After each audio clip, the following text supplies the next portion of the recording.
I teased in one of my latest news roundups that I'll be reviewing my top 5 favorite superhero TV series after the season is done. Now, I did this last year on my blog, but rather than simply link you to it, and for the sake of posterity, join me now as we travel back in time to June of last year, where I unveiled my reviews for the 2014-2015 TV season. I've left them unaltered except for deleting certain portions that had me speculating as to the next season. And so, here we go.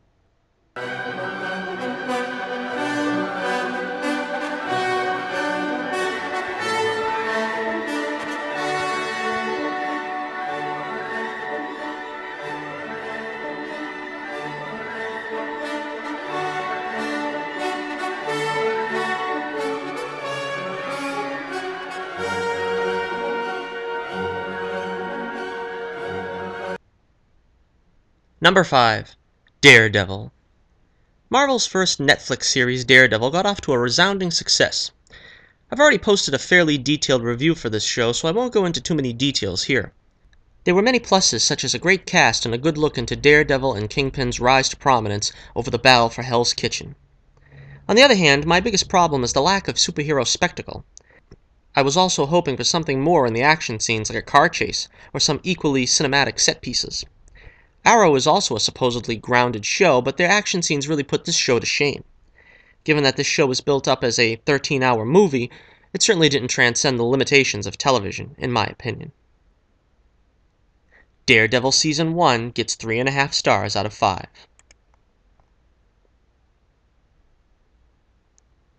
Given that I already gave a detailed review of Daredevil Season 1 in a separate video, I'll take the opportunity to give my Gotham review. Alright, to start, I wasn't real sure this show was going to be my cup of tea to begin with. I had visions of Smallville still dancing in my eyes, and I imagined a show where Bruce Wayne was a child, while all his notorious rogues emerged and fought Jim Gordon, as we the viewers were forced to sit and wait patiently for 10-year-old Batman to grow up through 10 seasons and don the cape and cowl, just in time for the show to end. In an age where DC is striking gold with Arrow and Flash, do we really need a Batman show without Batman? Is that what we're in for? Unlike Smallville, this series isn't a teen drama masking as a Superman series. It also has its protagonist, Bruce, too young to seriously beg the question, when is he going to put the mask on? The show is really centered on Jim Gordon, newly returned from the armed service, and ready to take on the most crime-ridden city on the planet, Gotham City. Where the Smallville comparisons can be drawn is the idea of watching the criminals develop before the hero even takes the smallest steps toward herodom. It seems every male villain in the Batman canon is at least 10 years older than him. I could buy Dr. Crane and Victor Fries being close to a decade older than him, but having nearly every other villain that much older is pushing it considerably. While on the subject of the villains, Robert Lord Taylor steals the show as one Oswald Chesterfield Cobblepot, the man who would be Penguin. He really does a fine job with one of the more underappreciated foes of the Dark Knight. As a grunt working his way up the crime ladder, he always stays one step beyond everyone else and knows how to work every situation to his benefit. Corey Michael Smith, what is it with guys having 3 names on this show? Anyway, he's also fun to watch as a recurring member of GCPD's CSI unit, Edward Nygma, or the Riddler to the uninitiated. He's just quirky enough to recall the legendary Frank Gorshin. Too much time is spent with Jada Pinkett Smith's Fish Mooney, who secretly plots against Don Falcone, played by John Doman. She does well enough in the role, but she's most often reduced to angry outbursts or simply going on about her plans to be of much interest. I really enjoyed David Zayers as rival crime boss Sal Maroni, who actually comes close to topping Eric Roberts' version from The Dark Knight, which is quite a feat. Late in the season, we're also introduced to Harvey Dent, played by Nicholas D'Agosto. He does a good job of playing Dent akin to the Batman the Animated Series version where Big Bad Harv is just at the door begging to be let out. Ben McKenzie does a great job with Jim Gordon as a guy who's learning he has to walk on the razor's edge to keep himself alive, let alone do his job in Gotham. You can see the toil it takes on him in most days. Donald Logue as Harvey Bullock had to grow on me a bit. Unlike the Batman the Animated Series version, where he's mostly law-abiding, however slovenly, this Harvey is part of the corruption. One gets the sense it's not by choice, but as the path of least resistance. By the middle of the season, and certainly by the end, Harvey and Jim are pretty much on the same wavelength. Bullock also gets the lion's share of humorous lines, which makes him a lot of fun to watch. The biggest drawback has been the Barbara Keene character, Jim's girlfriend, and presumably the future Mrs. Gordon. They haven't done anything of worth with the character. Their idea of giving her an intriguing storyline seems to be whether or not she intends to dump Jim for Renee Montoya. They seem to be going to extremes to give her something to do, but in all honesty, her role should be just to take care of the kids and nag Jim to take out the trash. I guess that's not as sexy as a lesbian affair these days. Oh well. David Mazouz is pitch perfect as Bruce Wayne. You really get the sense this kid will grow up to be Batman. His scenes are generally the best of each episode. Sean Pertwee as Alfred is another that took a while to grow on me. He's a bit gruffer than the typical Alfred, but you get the sense that this isn't quite the life he bargained for. Claire Foley plays the young and unsettling Ivy Pepper, whose affinity for plants will presumably cause her to become Poison Ivy. It seems to be a bit of a departure from her comic origins. Cameron Bicondova plays the young Cat, aka Selena Kyle, as a pickpocketing waif. She has good chemistry with David, which is apparent in the episode Harvey Dent and Lovecraft. I was a bit dubious as to Bruce and Selena meeting at such a young age, but it's an indication of how much the show needs to stretch to keep the premise interesting. One wonders how far they will indeed go should the show last 3+ seasons. Will Bruce don a proto costume as a teen and start jumping off rooftops? Or will they try to continue to keep playing it straight per the comics? The pilot tells the origin pretty straightforward. The main changes being that Selena now witnesses the Waynes' murder, and the murderer isn't identified as Joe Chill. He wears a mask and appears to have killed the Waynes in more of a hit than the traditional robbery gone wrong. The case will apparently remain open as long as the show needs it, but I think it's a mistake. It should have been a random act of violence that gives rise to the Dark Knight and not some kind of criminal conspiracy. The season's best episode is perhaps Penguin's Umbrella, where Victor Zsasz, played to perfection by Anthony Carrigan, is introduced. Oswald has yet to employ an umbrella as his motif yet, but hopefully we'll see him continue to strive toward becoming the Penguin we all know and love in the future. Perhaps the biggest problem I have with the show is the level of violence. From Selena clawing some guy's eyes out, to Penguin cutting a guy's throat for a ham sandwich, it tends to be more brutal than need be. There's never a loss for a bloodletting or a corpse in a crime scene. Given that the show tries to straddle the line between the general four-color comics campy style and gritty noir crime procedural, it seems like a show conflicted most of the time. If they lose some of the more unnecessary graphic violence, it would only aid the overall tone, and my stomach. Monica Baccarin plays Leslie Tompkins. I frankly pictured an older actress, and Leslie having more to do with the Wayne side of the story, but time will tell how it plays out. The show ran out of gas at the halfway point. Obviously, the showrunners weren't expecting a full season order, which sent their storylines into a tizzy, stretching out Penguin's rise by numerous ups and downs that were fairly nonsensical. Ditto Fish Mooney, who was shipped off to God knows where at the mid-season point as a painfully poor time waster. Falcone and Maroney were wasted by being written out in the final. The season ended with the promising rise of the Riddler, and the somewhat odd choice of Selena joining a street gang as a semi-auto-wielding thug. The Bruce Alfred parts were cool, and the Gordon Bullock team-up is fun to watch. I'm looking forward to what they can do with a full season fully mapped out this time. I'm giving Gotham Season 1 2.5 stars out of 5. Number 4. Agent Carter. This miniseries turned out to be lots of fun. Haley Atwell picks up where the first Avenger left off, with Peggy Carter dealing with the aftermath of spy life post-World War II and the loss of the love of her life, Captain America. Among the great cast were the return of Howard Stark, played by Dominic Cooper, and a brief return of the Howling Commandos led by Dum Dum Dugan, played by Neil McDonough. And new to the MCU, standouts James D'Arcy as Howard's butler Edwin Jarvis, and the lovely Bridget Regan as Proto-Black Widow Dottie Underwood. The main downside is some of the heavy-handedness of the period's gender inequality. I really feel they went overboard with it in most cases. The series also felt somewhat slow-moving despite its limited number of episodes. However, there was a goodly amount of humor, action, and heartbreak mixed in to make the season a success.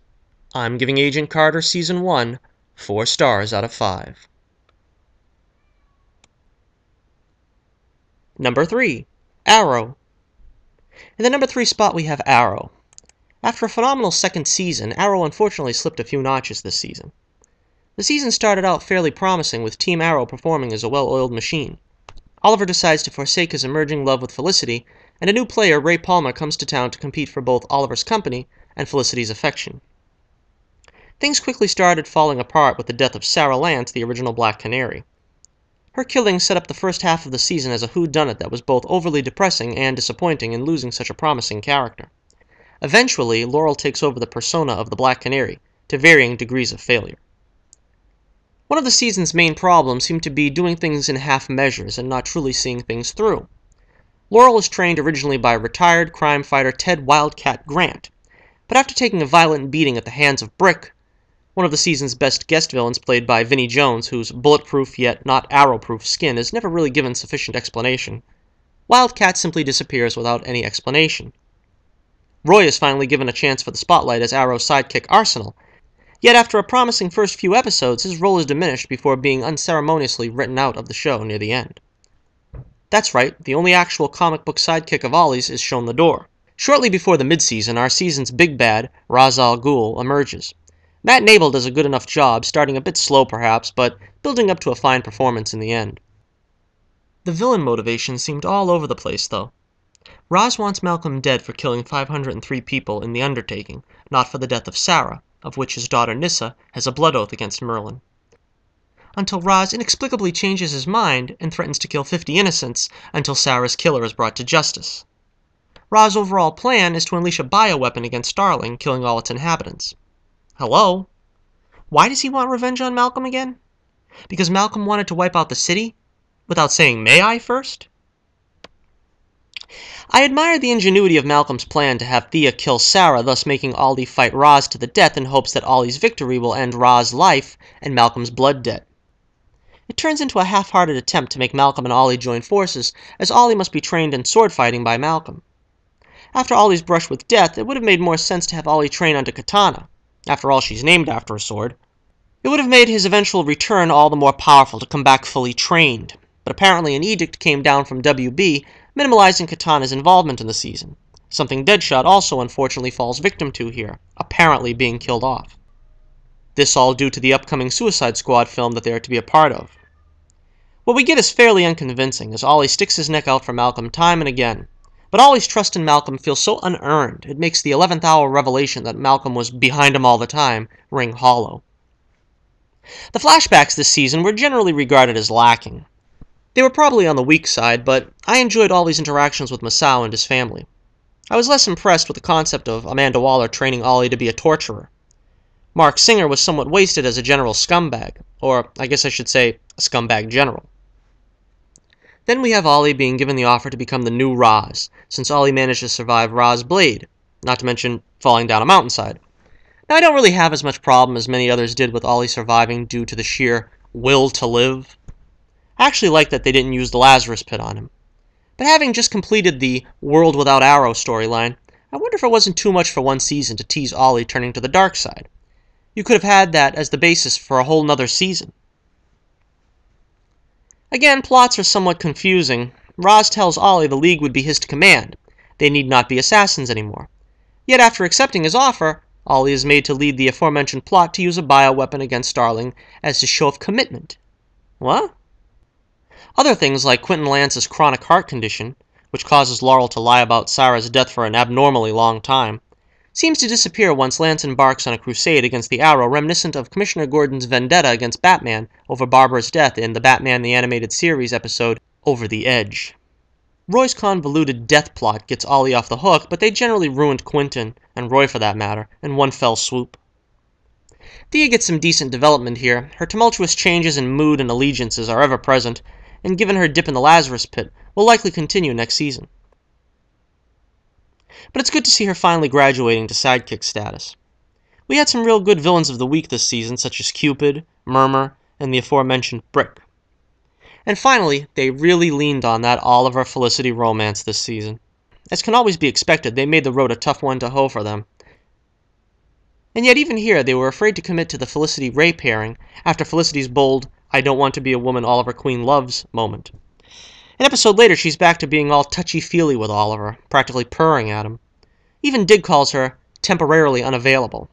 She seems to walk out of the Arrow Cave for the last time 3 times this season. They really dropped the ball on trying to make her relationship with Ray worth anything but a meaningless time-wasting fling. Probably for fear the Felicity shippers' wrath they'd face. Frankly, Ray deserved better. I really enjoyed Ray as a character. Brandon Routh brought an immense goofy charm and likability to Ray Palmer. They really went out of their way to marginalize his abilities, though. He basically needed Felicity to hold his hand during the construction of his suit, and literally needs Ollie to control his arms during a fight. Overall, there were some real high points in the season that shouldn't be overlooked, but it felt like they had 3 seasons worth of material they wanted to get through over the course of this season and tried shoving it in all in 1 year. With the Arrow universe fully imploded this year, to wit, Ollie retired with Felicity, liberally borrowing from the end of The Dark Knight Rises, Roy gone the way of Dr. David Banner, Thea, an unseasoned hero in training / Lazarus Pit survivor, Dig angry at Ollie, Laurel barely holding her own in battle, Malcolm, head of the League of Assassins, yes, you heard that right, Malcolm, head of the League of Assassins, Quentin washing his hands of Team Arrow at best, having a blood feud with them at worst, Nyssa now working under Malcolm, and Ray supposedly blown to pieces. I'm giving Arrow Season 3 4 stars out of 5. Number 2, Agents of S.H.I.E.L.D. It's a bit difficult for me to rate if Season 2 is better than 1. On the one hand, I enjoyed the first season for its innocence. It was just Coulson and his ragtag group of kids trying to make the world a better place amid the backdrop of the Marvel Cinematic Universe. The team was constantly fighting through secrets, betrayals, near betrayals, and false betrayals. This season was a lot more what I think people were expecting.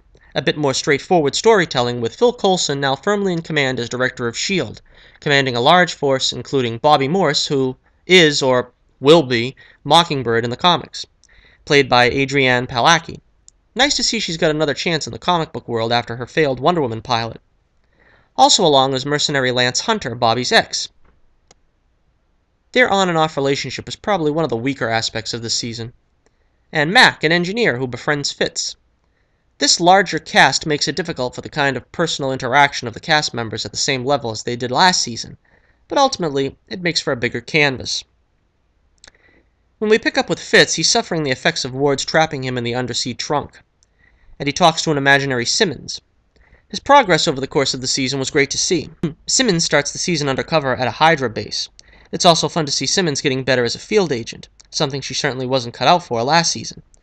Simmons seems to have gone to extremes more than once this season, making whatever plans they have for her next season extremely mystifying. These two kooky kids finally start getting close once again by season's end, until a cliffhanger happens to Simmons this time. Skye also grows as an agent under May's training, but moreover in the second half of the season she gets inhuman powers and gets the mystery of her past resolved. Ward starts the season as Coulson's prisoner, but eventually escapes to take revenge on his brother, a senator. Not long after, he takes a Hydra brainwashed former S.H.I.E.L.D. agent named Kara under his wing, making her his Skye substitute. Ironically, she spends most of her time wearing May's face due to her Zartan-like damaged mask. Eventually, though not entirely surprisingly, Ward and Kara join forces with Coulson and his team for a brief uniting of the original band. We got to see some of Marvel's unsung villains done justice, such as the Absorbing Man, and a slightly more comic-accurate version of Whiplash. Lady Sif makes another welcome appearance as well. Ditto a cameo by Maria Hill. Agent Carter and the Howling Commandos set the stage with a couple of flashbacks during the season regarding the ageless Dr. Whitehall. One of the big successes of this season was the introduction of Skye's dad, Calvin Zebo, played to loony perfection by Kyle MacLachlan. He almost single-handedly made this season as good as it was. I kinda wish more was done with his Mr. Hyde transformation. We waited all season for it, but it seemed only a fleeting thing given the build-up it had. He really made you feel for Cal, and I really hope they find a reason to bring him back in some form in the future. The first half of the season deals with the fallout from Season 1, with Coulson compelled to do strange carvings of alien origin. Upon learning that the carvings are a map, he's finally released from the compulsion to carve them. We get to see the fabled story of how Melinda May got the moniker the Cavalry in flashback, and meet her ex-husband, Dr. Andrew Garner. Sadly, we bid goodbye to Agent Triplet, who gave his life in the course of duty. It's sad because I honestly didn't like Trip at the end of the last season. He seemed to me an obvious Ward replacement, with the only difference being his lady killer vibe over Ward's creepy stalker vibe. But this season, he really developed an entertaining personality as a fun guy that brought some humor during the first half of the season. At least they made his loss felt, and the members of the team all mourn his passing. This season also saw the discovery of Sky's mom, Jia-Ying, the leader of the Inhumans faction. I really liked her character. However, her heel turn seemed a little abrupt. The other Inhuman we meet, Gordon No Eyes, is an interesting character with Nightcrawler-like teleportation powers. Raina returned and ironically received the powers of a clairvoyant. Despite getting a cool new Inhuman makeover, she too seemed underused to a large extent, staying in a bungalow for most of the season's second half. Loyalties were tested during the second half of the season as well, when it was revealed that Bobby and Mac were working for Agent Gonzalez, played by Edward James Olmos, in an attempt to infiltrate Coulson's S.H.I.E.L.D. headquarters in order to find the toolbox given him by Nick Fury. I thought it was a good storyline. It made sense after the fall of S.H.I.E.L.D. that different factions were going to fight it out for supremacy. I suppose the biggest problem with this series is that it often feels like a potboiler. Once the resolution of a storyline comes about, it often doesn't seem to pass with much fanfare. But we have much to look forward to next season, like, for instance, what's Coulson going to do for a left hand? I guess the director of S.H.I.E.L.D. is expected to give up a body part when they take the job. Agents of S.H.I.E.L.D. Season 2 gets 4.5 stars out of 5. And the #1 show of the season? The Flash. Yes, The Flash scored high marks in its inaugural season. Grant Gustin is just pitch perfect as Barry Allen, the Flash, bringing an innate likability to the character. The cast overall is very strong, most notably Carlos Valdez as Cisco Ramon, and Danielle Panabaker as Caitlin Snow. I didn't think I'd like Joe West much, given his first couple of episodes reminded me of first season Quentin Lance. But once they got him up to speed, so to speak, with Barry's alter ego, Jesse L. Martin brings an enormous warmth to the show. He's like the uncle we all wish we could have. My only regret concerning his character is that his role is more or less what I expected from John Wesley Shipp's character of Henry Allen. It was a masterstroke casting Shipp as Henry Allen. As a ginormous fan of the 90s Flash series, he adds that touch of, for lack of a better term, credibility to the series. I only lament that he stuck behind a plexiglass wall for most of the series. Still, whenever he shows up, it's incredibly emotional. Both he and Grant Gustin are magic in their scenes together. Amanda Pays also gets to return for a pair of episodes as Tina McGee, who else? I wish they could get Alex Desert back in some fashion next season. Vito D'Ambrioso also gets to reprise his role from the original series as, now Mayor, Anthony Bellows in the Trickster episode. Speaking of the Trickster, it was another masterstroke to get Mark freaking Hamill back in his second greatest live-action role as James Jesse. Hamill was just delightful as expected, and it would be a crime if he doesn't return at some point next season. Speaking of villains, The Flash has one of the top 5 greatest rogues galleries in all comicdom, probably third only to Batman and Spider-Man. And this season didn't disappoint. Wentworth Miller was just perfectly cast as Captain Cold. Great episodes with most rogue notables such as Heatwave, Golden Glider, the Pied Piper, who has an enjoyable rivalry with Cisco, Weather Wizard, and of course, Gorilla Grodd. We really need Mirror Master next season. And the granddaddy of all Flash villains, Reverse Flash, Eobard Thawne. He's this season's big baddie disguised as Harrison Wells and played magnificently by Tom Cavanaugh. He really made for a compelling character this season.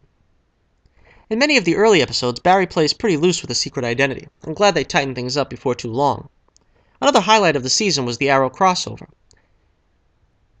I think the one over in Arrow was the better one, but it was enjoyable seeing the heroes face off when Flash is put under the influence. Diggle's reaction to Flash's speed was priceless. Eddie Thawne, played with Golden Boy charm by Rick Costnett, gets to make the ultimate sacrifice in the end in shades of Tommy Merlin. They did a phenomenal job of introducing Firestorm in the show with Robbie Amell as Ronnie Raymond and Victor Garber as Professor Martin Stein. They're sort of the superhero equivalent of The Odd Couple, and I loved every minute of their act. It was like the cartoon version I watched as a kid come to life from the old Superpowers cartoon show. They could probably hold a show of their own should a spin-off beckon. I think the only weak points this season may have had were with Iris. The problem isn't so much with actress Candace Patton, who is likable and generally does the best she can with the role, but the character is set up as Barry's foster sister, despite Barry being head over heels, madly 24/7 in love with her. Which makes it awkward, to say the least. It's also pretty annoying that a good portion of screen time is dedicated to her subplot every episode, instead of fleshing out some of the villains, which in some cases are very needed.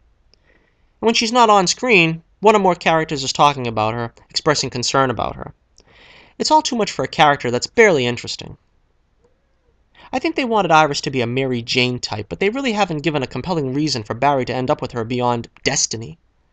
They did give her her comic book job of a reporter for Picture News, which was a step in the right direction. At the same time, they introduced Linda Park as a thankfully brief romance for Barry. I think there is also a danger in introducing too many time travel paradoxes. For example, if Eobard never existed, Nora would still be alive, and the original timeline would be restored. The possibilities are too mind-boggling not to be confusing eventually. But in any case, the show is strong with old-school superhero fun and charm, and I can't wait for next season. The Flash Season 1 gets 5 out of 5 stars.